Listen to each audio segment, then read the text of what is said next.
بسم اللہ الرحمن الرحیم۔ آج کی ویڈیو حضرت عیسیٰ علیہ السلام کے معجزات اور ان کی زندگی کے بارے میں ہے۔ جو لوگ حضرت عیسیٰ علیہ السلام کے معجزات اور زندگی کے بارے میں جاننا چاہتے ہیں وہ یہ ویڈیو آخر تک ضرور دیکھیں۔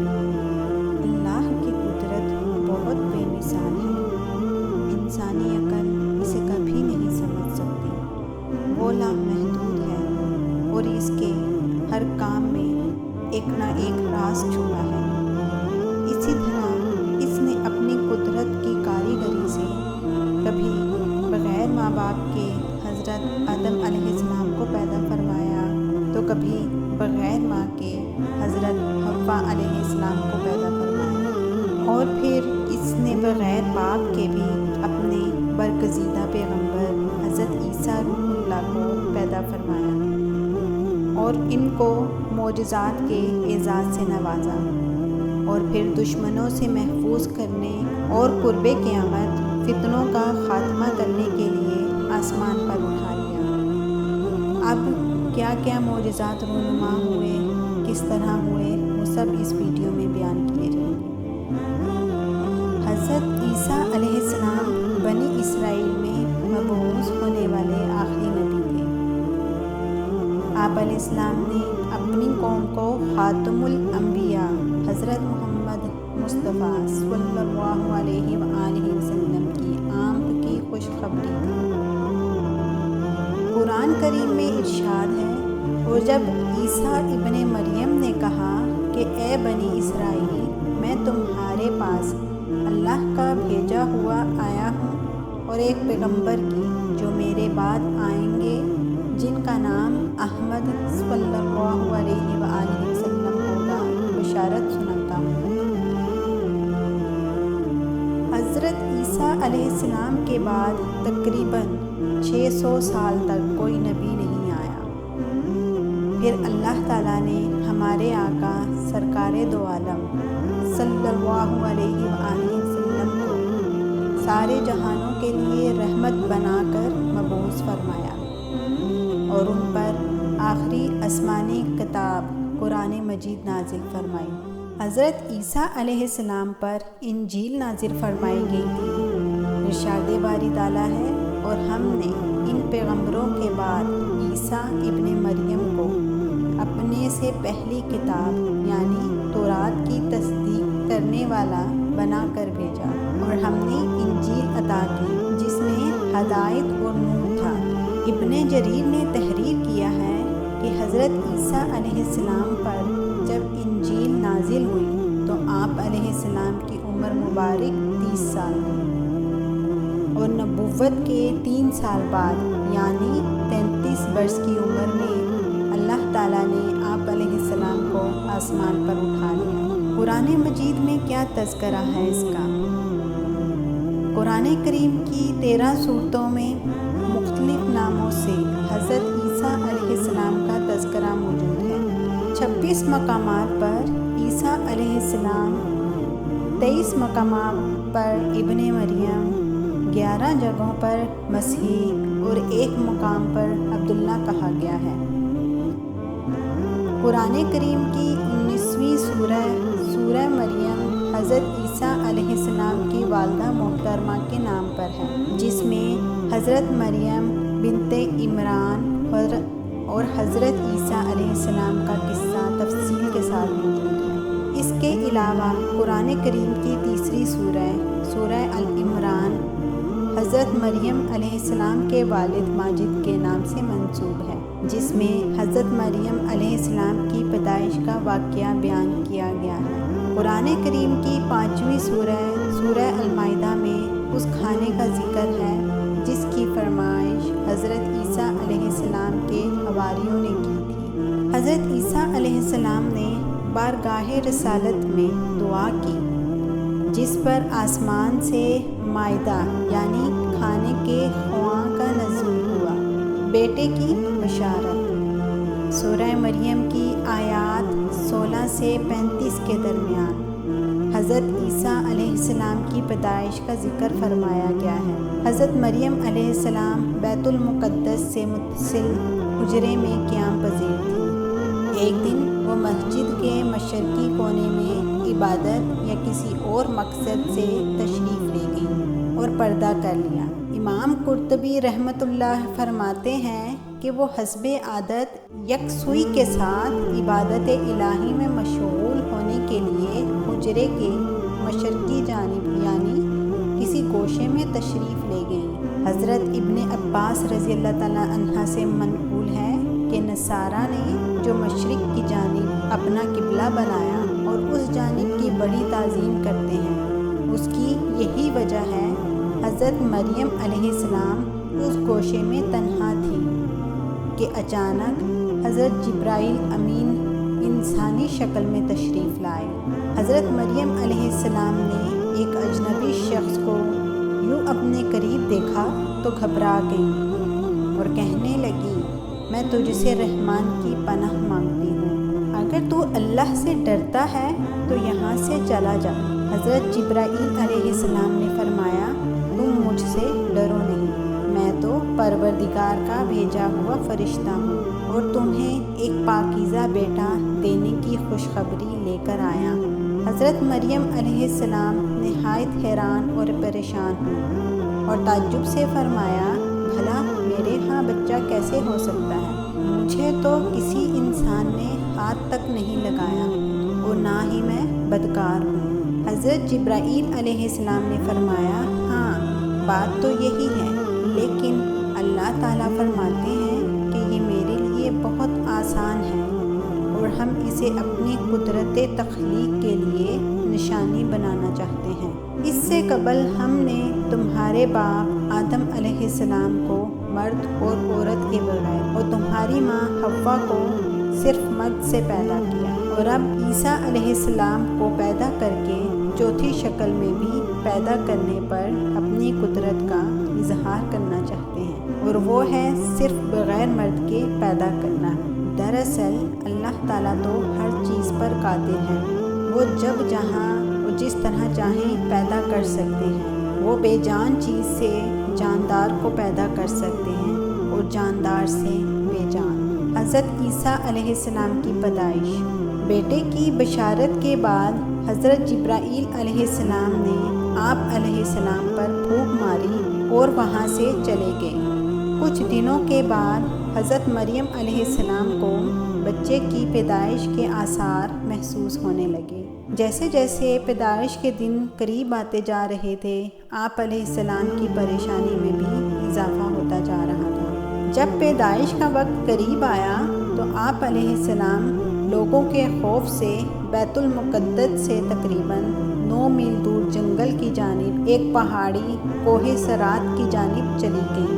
یہی وہ جگہ ہے جو بعد میں بیت اللحم کہلائی۔ جب درد زہ شروع ہوا تو آپ علیہ السلام ایک کھجور کے درخت سے ٹیک لگا کر بیٹھ گئیں۔ زچگی کی تکلیف کی شدت اور دنیا والوں کے خوف نے آپ دیدہ کر دیا۔ کہنے لگی، کاش میں اس سے پہلے ہی مر گئی ہوتی اور لوگوں کی یاد سے بھی بھولی بسری ہو جاتی۔ علماء فرماتے ہیں کہ انہوں نے موت کی آرزو اس لیے کی کہ وہ عزیزوں، اقارب، خاندان، برادری اور لوگوں کو کس طرح مطمئن کر سکیں گی جبکہ کوئی ان کی صداقت کی تصدیق کرنے والا بھی نہیں۔ ان کی شہرت ایک نیک، پارسا اور زاہدہ کے طور پر تھی، لہٰذا ان کے لیے یہ تصور ہی بڑا روح فرسا اور تکلیف دہ تھا کہ لوگ انہیں بدکار سمجھیں۔ آغوش مادر میں کلام۔ ابھی حضرت مریم علیہ السلام انجانے اندیشوں اور وسوسوں میں گھری ہوئی تھی کہ حضرت جبرائیل علیہ السلام نے وادی کے نیچے سے آواز دی، اے مریم علیہ السلام، پریشان نہ ہو، تمہارے پروردگار نے تمہارے قدموں تلے ایک چشمہ جاری کر دیا ہے، اور ذرا اس کھجور کے درخت کو ہلاؤ، دیکھو یہ تمہارے سامنے تر و تازہ کھجوریں گرا دے گا۔ اب تم اطمینان کے ساتھ یہ تازہ کھجوریں کھاؤ، چشمے کا پانی پیو اور بچے کو دیکھ کر اپنی آنکھیں ٹھنڈی کرو۔ اور اگر کسی انسان پر نظر پڑ جائے تو اشارے سے کہہ دینا کہ میں نے روزہ رکھا ہوا ہے، میں آج کسی شخص سے بات نہیں کر سکتی۔ اس وقت کی شریعت میں روزے میں کھانے پینے کے ساتھ بولنا بھی منع تھا۔ حضرت جبرائیل علیہ السلام کے اس پیغام سے حضرت مریم علیہ السلام کو اطمینان اور تسلی ہو گئی کہ اب میرا رب مجھے بدنامی اور رسوائی سے بچا لے گا۔ حضرت ابن عباس رضی اللہ تعالیٰ عنہ سے مروی ہے کہ ولادت کے 40 روز بعد جب طہارت ہو چکی تو حضرت مریم علیہ السلام اپنے گھر والوں کے پاس واپس آئیں۔ لوگ نومولود بچے کو گود میں دیکھ کر حیران رہ گئے اور بدگمان ہو کر بولے، اے مریم، یہ تو نے بڑے گناہ کا کام کیا، نہ تو تیرا باپ برا آدمی تھا اور نہ تیری ماں بدکار تھی۔ حضرت مریم علیہ السلام نے جبرائیل امین علیہ السلام کی ہدایت کے مطابق بچے کی طرف اشارہ کر دیا۔ روایت میں ہے کہ جب خاندان نے حضرت مریم علیہ السلام کو ملامت کرنا شروع کیا تو اس وقت حضرت عیسیٰ علیہ السلام دودھ پی رہے تھے۔ جب انہوں نے لوگوں کی ملامت بھری باتیں سنی تو دودھ پینا چھوڑ دیا اور اپنی بائیں کروٹ پر سہارا لے کر ان کی جانب متوجہ ہوئے اور شہادت کی انگلی سے اشارہ کرتے ہوئے فرمایا، انی عبد اللہ، میں اللہ کا بندہ ہوں، اور پھر اللہ کی طرف سے نبوت اور کتاب ملنے کی خبر دی۔ اس کے بعد فرمایا، اللہ نے مجھے نماز اور زکوٰۃ کا پابند بنایا اور جب تک میں زندہ ہوں مجھے اپنی والدہ کا حق ادا کرنے والا بنایا اور مجھ کو سرکش اور بدبخت نہیں بنایا، اور اللہ کی سلامتی ہے مجھ پر جب میں پیدا ہوا، جب میں مروں گا اور جب دوبارہ زندہ کر کے اٹھایا جاؤں گا۔ لوگوں نے جب نومولود بچے کے منہ سے یہ الفاظ سنے تو حیرت زدہ رہ گئے اور انہیں یقین ہو گیا کہ بی بی مریم علیہ السلام پاک دامن ہے اور یہ بچہ اللہ کا برگزیدہ بندہ ہے۔ اور اس واقعے کے بعد خاندان اور بنی اسرائیل کے سمجھدار لوگ دونوں کی بڑی عزت کرنے لگے اور انہیں خیر و برکت کا باعث سمجھنے لگے۔ حضرت عیسیٰ علیہ السلام کی پیدائش کا مقام جودیہ کے پہاڑوں میں واقع بیت اللحم فلسطین کا ایک بہت بڑا گاؤں ہے جو سطح سمندر سے 800 میٹر کی بلندی پر واقع ہے۔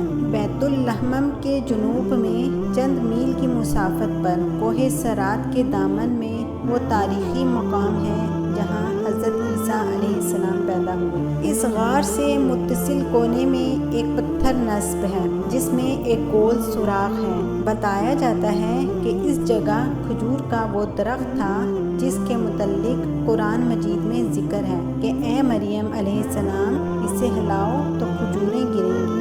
مصر کی جانب ہجرت۔ حضرت ابن عباس رضی اللہ تعالیٰ عنہ سے مروی ہے کہ حضرت عیسیٰ علیہ السلام ابن مریم علیہ السلام گود میں بات چیت کے بعد کلام کرنے سے رک گئے تھے۔ پھر جب جوانی کو چھونے لگے تو اللہ تعالیٰ نے ان کی زبان پر حکمت اور دانائی کی باتیں جاری کر دی۔ حضرت عیسیٰ علیہ السلام بچپن ہی میں اللہ کی طرف سے الہام کردہ عجائبات کا نظارہ کرتے تھے۔ یہ بات یہودیوں میں پھیل گئی اور انہوں نے آپ علیہ السلام کے خلاف منصوبے بنانے شروع کر دیے۔ حالانکہ آپ علیہ السلام کے خاندان کے لوگ آپ علیہ السلام کی اور حضرت مریم علیہ السلام کی بہت عزت کرتے تھے، یہود نے آپ علیہ السلام اور آپ کی والدہ کے متعلق طرح طرح کے اعتراضات شروع کر دیے۔ یہ وہ وقت تھا کہ جب حضرت زکریا علیہ السلام بنی اسرائیل کے پیغمبر تھے، لیکن یہود اپنی سابقہ روایات اور عادات خبیثہ کے باعث حضرت زکریا علیہ السلام کی نافرمانی اور ان کی تکذیب کرتے تھے۔ ان لوگوں نے مختلف گروہوں میں تقسیم ہو کر مشرکانہ طور طریقے اختیار کر لیے تھے، یہاں تک کہ اپنی خواہشات کے مطابق تورات میں بھی بہت زیادہ رد و بدل کر لیا تھا۔ ان کے عقائد و اعمال دن بدن بد سے بدتر ہوتے چلے جا رہے تھے۔ جب بیت المقدس کے حالات خراب ہونے لگے تو حضرت مریم علیہ السلام آپ علیہ السلام کو لے کر اپنے عزیزوں کے پاس مصر چلی گئی۔ حضرت عیسیٰ علیہ السلام کے معجزات میں مردوں کو زندہ کرنا کوڑھ کے مرض کو ٹھیک کرنا اور دوسرے معجزات سے نوازا گیا۔ معجزات، انعامات اور فضیلتیں کیا کیا ہیں؟ اللہ تبارک تعالیٰ نے ہر نبی کو اس کے زمانے کے حالات اور مشاہدات کے مطابق معجزے عطا فرمائے تاکہ ان کی صداقت، افضلیت اور برتری نمایاں رہے۔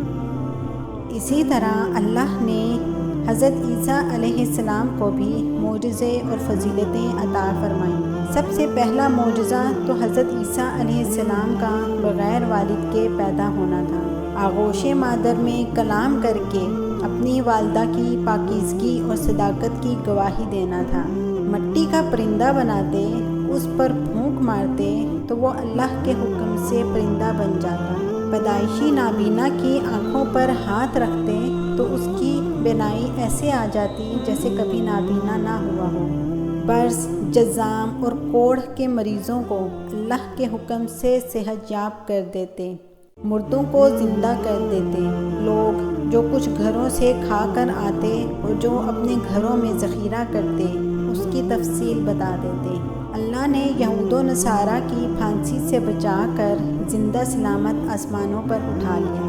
حضرت عیسیٰ علیہ السلام قیامت کے قریب دنیا میں دوبارہ تشریف لائیں گے اور لوگوں سے کلام کریں گے، جس کا اشارہ سورہ العمران میں ہے کہ ماں کی گود میں بھی اور ادھیڑ عمر میں بھی کلام کریں گے۔